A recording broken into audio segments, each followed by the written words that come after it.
Zombie Apocalypse.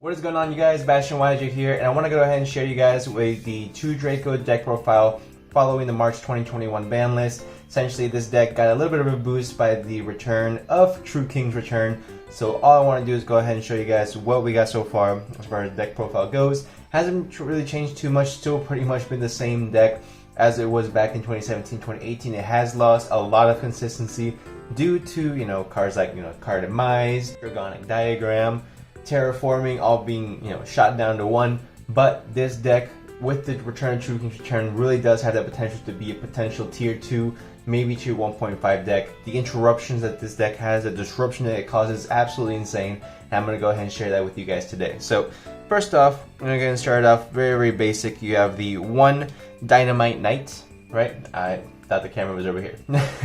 So you have your 1 Dynamite Knight. Essentially searches all your trap cards. Amazing, amazing card.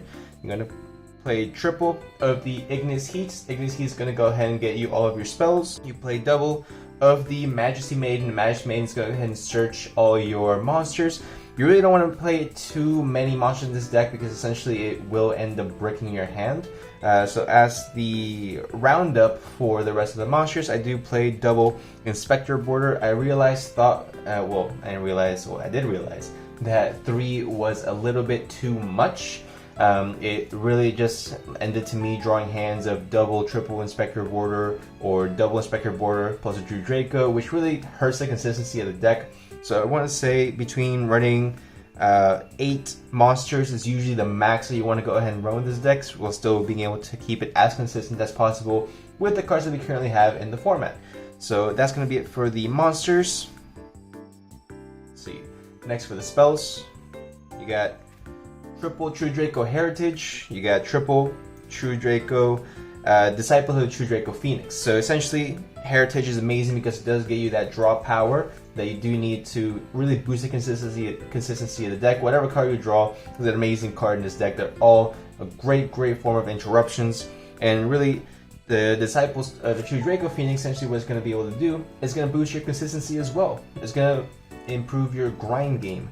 So it's going to be able to shuffle 3 True Draco cards in your graveyard, shuffle them back into your deck, draw 1, you can activate it at any point, not just during the end phase like the Prank Kids Pranks, which almost dropped my entire deck. So it's an amazing card. I wish I had it in hollows, but we'll make do for the profile. So that's it for the main True Draco spells and traps. Now for your consistency cards. So you have triple Part of Duality, double Desires, 1 Demise, and that's what we got for our consistency cards. And then of course the 1 Upstart Goblin. Upstart Goblin is going to be a staple in every single True Draco deck. If you're not playing Upstart Goblin, what are you doing? There are not enough True Draco cards to go ahead and fill up the rest of that deck. Plus we need to boost that consistency, play a 39 card main deck. So you're going to have triple duality over desires, essentially because you want to be able to go ahead and search specific cards if possible. If you are able to go ahead and get your diagram onto the board, it's absolutely amazing because it's gonna completely blow your entire deck wide open. So essentially, without diagram, you have a very slow, very stocky, heavy feeling deck. But with diagram, it gives you the opportunity to go ahead and pop, search, go ahead and use your spells and traps, go ahead and pop another monster. Tribute summon another one of your spells and traps. Again, it's just absolutely insane. Just keep going off and interrupting more and more and more. You don't want to play triple desires because that is a bit too much, and drawing too many desires can hurt you quite a bit. So I think 2 is just fine for right now. And that's pretty much going to be it for this spells lineup, guys. Not getting too crazy with it. Oh, of course, the 1 Terraforming. Can't forget about Terraforming, right? If it does end up being that you already played your diagram and you have the Terraforming, what you can do is just go ahead and set it, and in a way it really psychs out your opponent because the majority of your deck, 32 cards of your main deck, are going to be spells or traps, which can go ahead and interrupt your opponent.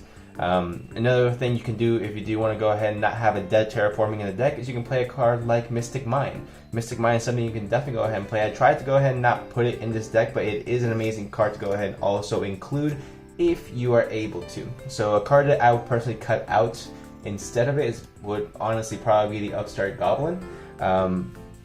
Upstart Goblin, yes, I just said that, you know, it has to be a staple in every single true Draco.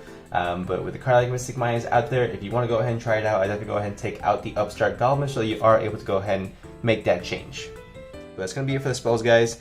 Next, for the newest edition, or re-inclusion, I should say, Triple True King's Return, absolutely busted card. Basically, you can special summon any true Draco from your graveyard onto your field. Its effect is negated, but does give you a free, 2300 plus beat stick on the board. Is absolutely insane. Triple True King's Return. Then you play triple True Draco Apocalypse. You can go ahead and destroy another True Draco card on your board. Half the attack of all monsters your opponent controls. Absolutely insane. And it doesn't say that you have to target a card with a different name. So if you happen to have two of them on the board, you can go ahead and pop the other ones. Absolutely broken. So all the traps of True Draco, what they're going to do in the graveyard, when they're sent to the graveyard after being destroyed, they are going to be able to go ahead and pop a monster, where the spells are able to pop spells and traps, which is absolutely insane. Definitely want to go ahead and max out on these while we can. Next, you play the greatest interruption in this entire deck, I want to say, which is the Monarch's Erupt. So the Monarch's Erupt, essentially, if you control a tribute summon monster, you shut off all your opponent's monster effects. Basically VFD. Basically, let's not get too crazy. VFD is the reason why that card is banned. This card's at 3. So the Monarch's Erupt is so good, in personally my opinion, because it stays on the board. Even if your opponent were to destroy all your tribute summon monsters, the effect in the card will go ahead and remain on the field until the end of your turn, where you don't control a tribute summon monster. So hypothetically, if say your opponent Raigekis your board, right? This True King card is, not True King, this Monarch card is still going to be able to stay on the field untouched, and the effect's still going to be active. So that's why it's so amazing. And essentially, the True Draco spells and traps, not the spells, the traps let you tribute something on your opponent's turn. So essentially, after they do all their stuff, you can then activate a True King's Return or an Apocalypse to go ahead and tribute summon during your opponent's turn, and that way you still have a tribute summon monster on the board. Absolutely insane. Definitely want to go ahead and maximize on that card. Of course, you play triple, there can only be one. It's amazing when people try to go ahead and combo off on you, and you flip this over, and that's absolutely it. It hits Zodiac, it hits Drytron, hits Virtual World. Absolutely amazing card. One card that I have mixed feelings about, but mainly positive, is 2 Lose One Turns. Lose One Turns is an amazing card, don't get me wrong, and I've wanted to go ahead and play it at 3 as a lot, but this does not really affect Link monsters too much, because they, essentially Lose One Turn, what it does is any monster that's special summoned has its effects negated on the turn that they are special summoned. So essentially they can't activate any effects that turn, and you go ahead and if they're special summoned that turn, you get to put them in defense position. So it doesn't really affect Link monsters too much. It does still negate the effect, but it does not follow through with putting them in defense position, because a Link monster cannot be in defense position. So I want to go ahead and just play it at 2 for now. If you guys want to go ahead and optimize and play it at 3, go for it. I'm not here to stop you. I'm just here to give you my current thought process. And the last 3 cards of the deck, we do play 1 Macrocosmo, 1 Skill Drain, and 1 Imperial Order. Why do I play Macrocosmo? Because essentially, if your opponent were to say anything about discarding cards in their hand for cost, you flip Macrocosmo and it's game over from then. Play against Drytron, they have to go ahead and discard the Benton. It's banished instead. They can no longer bring it back. The effects for it, they can't, go ahead and continue searching with Ben 10 because it's going to be banished. So Macrocosmo essentially is really just absolutely broken in this current format.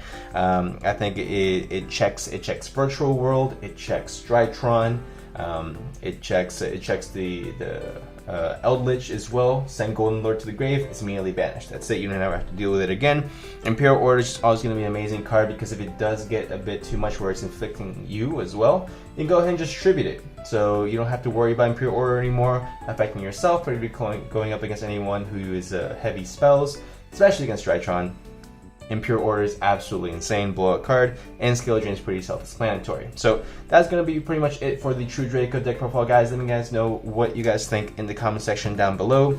And especially, go ahead and please help me out, guys. Go ahead and smash that like button real softly and gently. But if you want to go ahead and annihilate it, that's entirely cool as well. Subscribe for more videos, guys, and I'll go ahead and see y'all in the next one.